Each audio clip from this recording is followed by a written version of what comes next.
I'm going to break his face."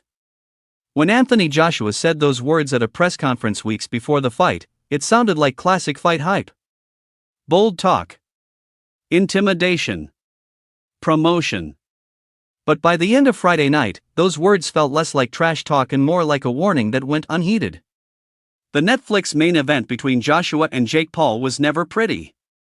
From the opening bell, it was heavy, slow, and punishing. Joshua stalked forward with patience, using his size, reach, and experience to control every second. Paul tried to stay composed, tried to find moments, but the gap between a lifelong heavyweight and an influencer-turned-boxer became impossible to hide. Then it ended violently. In the sixth round, Joshua landed a crushing right hook that snapped Paul's head back and sent him crashing to the canvas. Paul tried to rise. He couldn't. It was the fourth knockdown of the fight, and this one finally ended it. The referee waved it off as the arena absorbed what it had just witnessed. Hype met reality, and reality won decisively. Paul's honesty afterward was striking. Bloodied, beaten, and barely holding his jaw together, he didn't make excuses.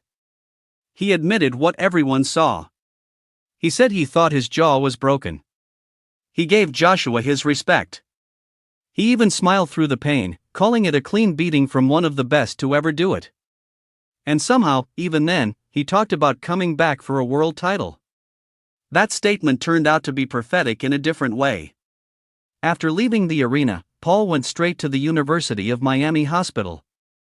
There, surgeons inserted titanium plates into both sides of his face and removed damaged teeth. The punishment wasn't just on the scorecards. It was structural. The loss drops Paul to 12 wins and 2 defeats, with his only other loss coming against Tommy Fury. But this was different. Fury exposed technical flaws. Joshua exposed the physical ceiling. At 36 years old, Joshua brought size, power, and years of championship-level experience. He stood taller, weighed more, and carried a resume Paul simply could not match. Paul admitted as much before the fight, calling himself insane for taking it. And in a way, that insanity is what keeps people watching. He keeps stepping into deeper water, testing how far belief can take him before skill pulls him under. For Joshua, the night was a reminder of who he still is. A former Olympic gold medalist. A former heavyweight champion.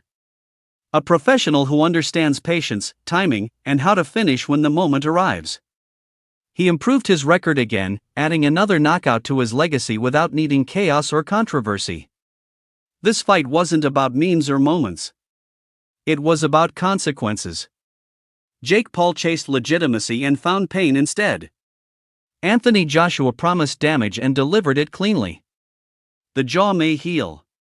The plates will stay. And the lesson will linger far longer than the bruises.